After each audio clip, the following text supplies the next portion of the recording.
মানে এই জায়গাটা হচ্ছে খুব জনসমাগমের যেটা হচ্ছে কুয়ালালামপুরের ভিতরে যে বুকিত বিন্তাং, এই জায়গাটা কিন্তু খুব জনপ্রিয় জায়গা। আর এখানে মানে লোকজন কিন্তু প্রচুর, এখানে খাবারের আইটেমগুলো বেশি এখানে, আর সবাই মানে খাবার দাবার খাইতেই আসে এই জায়গাটায়, মানে খুব জনপ্রিয়। আমি যদি আপনার পিছন সাইডটা দেখাই, খুব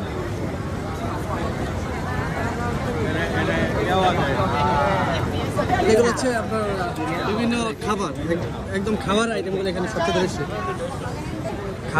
খাবার আইটেমগুলো সবচেয়ে বেশি এখানে ব্যবহৃত হয়।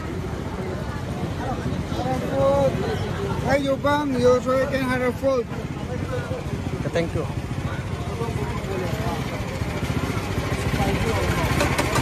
মানে এখানে হচ্ছে আপনার খাবার, মানে সবচেয়ে বেশি হচ্ছে খাবারের আইটেম এখানে।